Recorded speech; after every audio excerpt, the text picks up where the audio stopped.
Enzo. Second topic tayo kay Attorney Enzo Mabsat. Hanggang ngayon, di pa nagpapakita sa Senado si Bato. Pero sabi ni Torion, wala nang maraming paligoy-ligoy pa. ano sabi ni Torion? Basta yun na yun. Maiksi lang ang komentaryo, pero diretso sa punto. Maraming kuro-kuro, may tiwali, may totoo. Dito, sa puntong diretso tayo. Punto diretso. Punto diretso. Alright. Magtatago na ba si Bato? Kasi na-deny ng na-deny ng Korte Suprema yung motion nila ni Torion, ng abogado niya. Saklap yun. So ang tanong ngayon, mag-aano na ba? Magtatago na ba si Bato de la Rosa? Yun. Abangan natin yan, mga kabunyog, mga kababayan.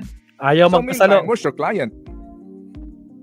In the meantime, my client will, with the issue now becoming, Ano daw? Ano daw, Torion? Anong sabi mo kay Ted Filon? With the issue now? Asan yung client mo? Tinatanong ka, nasaan niya? Ngayon, nasaan na si Bato? Di mo masagot, no? so unclear, he wants to be sure kung ano ba talaga. Meron ba talagang gusto nyung ma-sure ni Bato? Bakit ano ba kinakatakot niya? Ha? Di ba sabi niya, tanggap niya yung kwan na yan? Pag nandiyan na yung ICC warrant niya, bring it on! Trillanes, ikaw pa mag-post sa akin. Tapos ngayon, nyari, Bato, Torion. Yan ang problema sa inyo eh. warrant o wala so that he can be properly guided. But that does not mean that he is in hiding. Agoy! How do we construe that na he is not in hiding? We've been called Paano natin makukonclude na hindi siya nagtatago itong si Bato de la Rosa, attorney? him for an interview. Hindi namin siya. But tragis, pinagtawanan na ni Ted Filon. Ay, bistado na. Alam ano nangyayari. Matragis, Torion ka. Hindi namin siya hindi sumasagot sa amin eh. Opo, para sana makapanayam. So, nasan siya ngayon? Ba't hindi siya ngayon po importante yung session, budget deliberation, ba't di siya na-attend? Opo. Sige, so attorney, ang inyo pong kliyente ay hindi naman, sorry sir hindi naman po mag-abroad. Hindi naman siya lalabas ng bansa kumbaga para talagang siya pupunta sa mga lugar na hindi miyembro ng ICC para po maiwasan talaga itong paghuli sa kanya kasi ang binabanggit, kumpirmado po na mayroong arrest warrant ng ICC. Sa tingin ko, I am not. Sa tingin ko, mga kakabsat, sabi ni Torion, sa tingin niya. Ano sa tingin mo? Alam mo ko, kalayente mo yan di ba? Malamang nag-uusap ka. Bakit sa tingin mo? Tragis. Senator De La Rosa, no? Mm-mm. Pero abogado niya ako, I do not read his mind, no? Mm-mm. Pero in all probability, hindi lalabas ng bansa. Mahal na mahal niya yung bansa natin, Pilipinas. Kaya nga nag-PNP yun kasi mga kabsat, naniniwala kayo kay Torion. Naging chief PNP yun. Hindi daw niya iiwan ang Pilipinas na mahal niyang bansa. Naniniwala kayo kay Torion? Press 1. Sa mga hindi naniniwala, press 2. Tragis. Nako, nasusukol dito si Torion, mga kabsat, na parang nangyari lang sa panahon ni Kibuloy. Tragis. Sige, tuloy. Mahal na mahal niya yung Republika. Ayaw niya malulung sa droga. Ngayon, nag-senador siya. You can see his record as an excellent public officer. I don't think excellent. Iiwan niya ang Pilipinas. Ngayon, mga kabunyog, mga kababayan, ito si Bato. Ano na bang nangyari? Sige, attorney. Di ba ang latest may lumabas na yung desisyon ng Supreme Court doon sa motion ni Torion, yung abogado niya. Ang motion kasi ni Torion, i-compel o orderan ng Korte Suprema si Ombudsman Boying Rimulya na ilabas yung sinasabing kopya ng warrant of arrest ng ICC. Kasi sabi ni Boying Rimulya, mayroon siyang kopya. Pero unofficial nga lang. Gusto nila Bato de la Rosa sa pamamagitan ng abogado niyang si Torion na i-compel ng Korte Suprema ng Supreme Court si Ombudsman Rimulya na ilabas yon. Hindi siya kinatigan ng Korte Suprema. Hindi siya kinatigan. Denied. Kaya ngayon, parang nakakaramdam na, sabi nila Attorney Torion, dismayado daw sila sa naging, disappointed daw sila sa naging desisyon ng Korte Suprema. Okay. Kahit naman disappointed kayo, ay kailangan yung irespeto yun. Oh. Kasi sinabi ko na nga, hindi kasi madali sa Korte Suprema na makialam sa mga international court orders. Order yan ng Korte Suprema, warrant of arrest. Tapos aanuhin ng Korte Suprema, papakialaman yan. Hindi yan. Hindi yan. Kumbaga, hindi madali sa Korte Suprema yun. Kumbaga, International Criminal Court yan. Kahit Interpol lang, pag may gagawing operations ang Interpol, hindi yan pwedeng pigilan ng Korte Suprema. Kahit na nga si Duterte na yun dating presidente na. Linakad din ng mga abogado ni Duterte nung araw na inaaresto siya. Tama. Minamadali ng mga abogado niya, nagtulong-tulong na maglabas ng TRO ang Korte Suprema. Naglabas ba ng TRO ang Korte Suprema? Hindi. Hindi. Hanggang ngayon, wala pang desisyon ng Korte Suprema doon sa petition ng habeas corpus ni Duterte. Kaya nga si Kitty Duterte, balita ngayon, linakad yata ni Kitty Duterte na nag-motion si Kitty Duterte sa ngalan ng kanyang ama na i-resolve naman ng Korte Suprema yung habeas corpus petition. Kaya lang, kasi, hindi madali sa Korte Suprema ang makialam, mag-resolve ng ganyang mga issues na involved ang International Criminal Court. Kaya siguro, na-realize na dito nila Bato, parang mayroon na sila ditong at least mayroon na sila ditong nakikinikinita na mukhang mahirap nga. Mukhang mahirap na mangyari na kapag lumabas nga yung totoong arrest warrant, malamang hindi maglalabas ng TRO, hindi pipigilan ng Korte Suprema. Mukhang nararamdaman nila Bato yan. Kaya ang isang opsyon ngayon,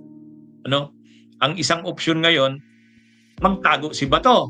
Aray. Ngayon, tinanong ngayon si Israelito Torion, magtatago kaya si Bato de la Rosa o yung sinasabi nga kaya siya sa ibang bansa?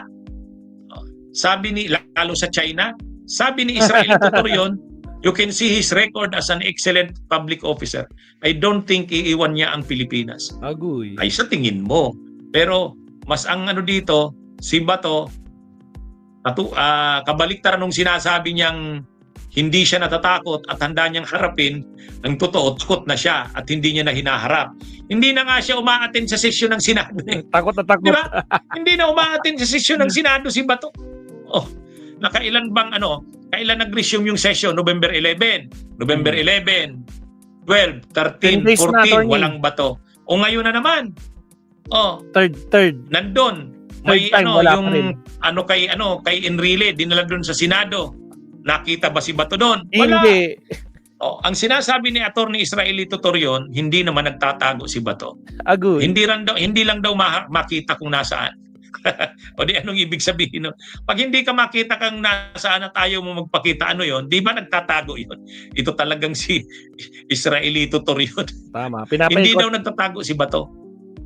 Pero hindi nagpapakita. Ilang araw na, maraming nung araw natin.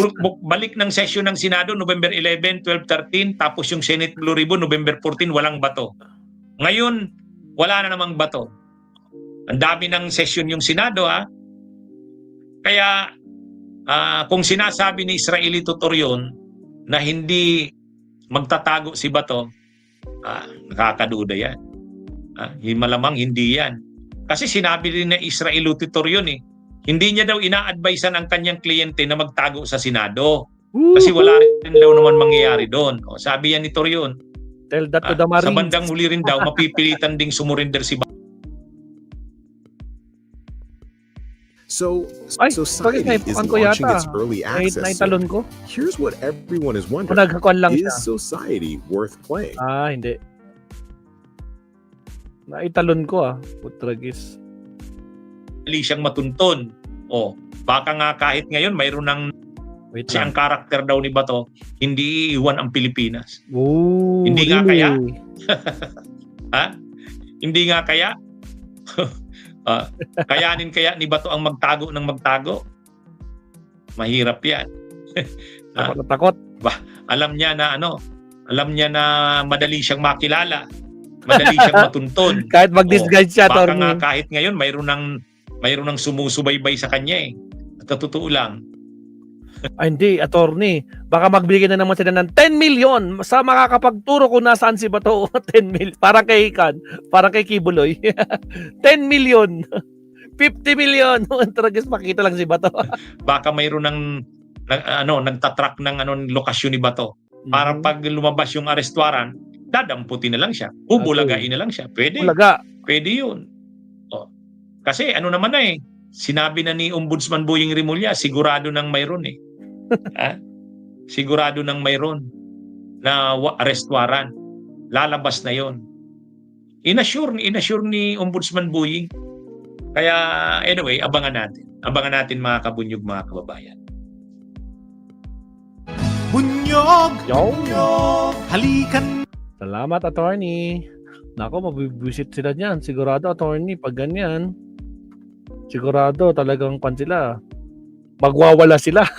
Wag nating isuko si Bato de la Rosa. Patragis. Pero tapang-tapang nun, no? Sige, bring it on! Bring it on! Nasaan yan? Interpol! Patragis. Ganun siya maisog, no? Ang tatapang nila noon. Ngayon, para silang mga takot na butiki. Siya, Mabsat. Again, it's already 10:30. Maraming salamat kasi kailangan ko na rin lumarga, Mabsat, no?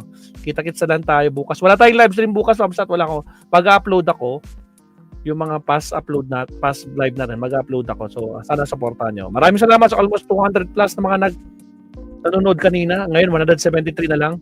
Sa mga di pa nag-like dyan, like and subscribe naman tayo dyan, Mabsat, no? Siyempre, sa mga masasaya, no? Na malapit ng makuha si Bato, no? Kasi ngayon, tago-tago na lang. Naka po.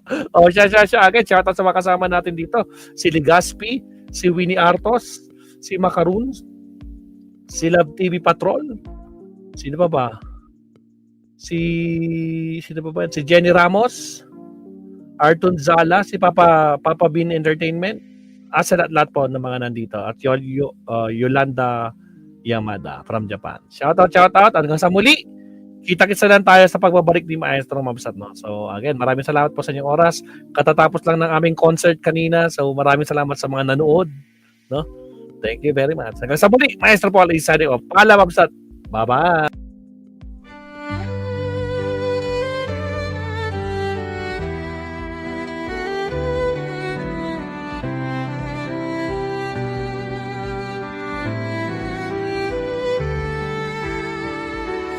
Bawat hakbang, tinik ang iyong daan.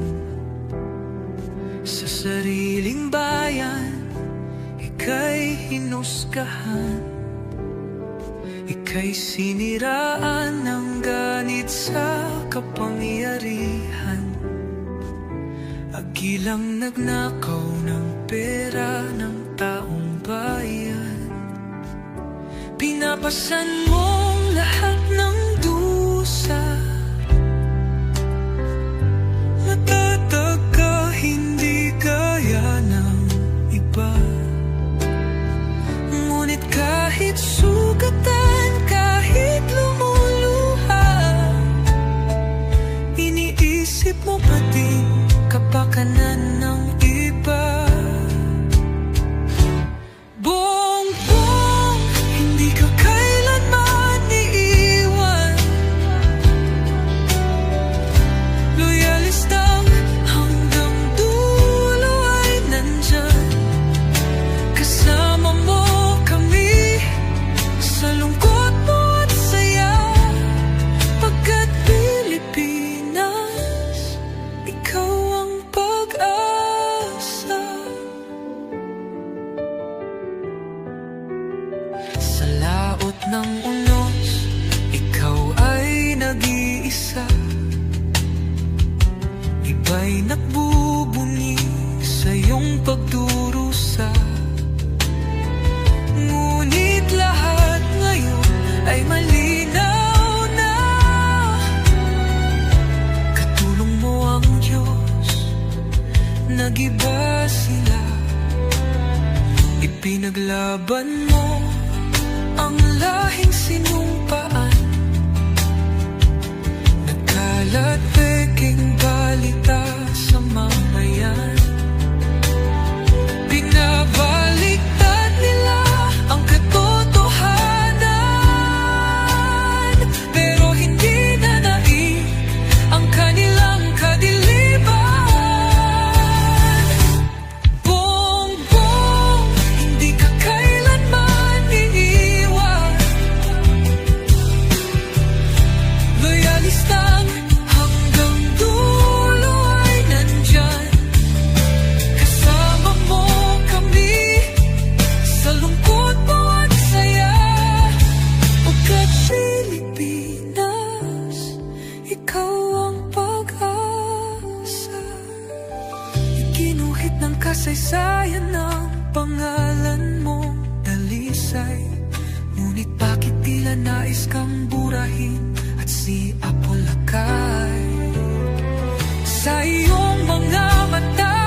sariling bayan, ika'y hinusgahan.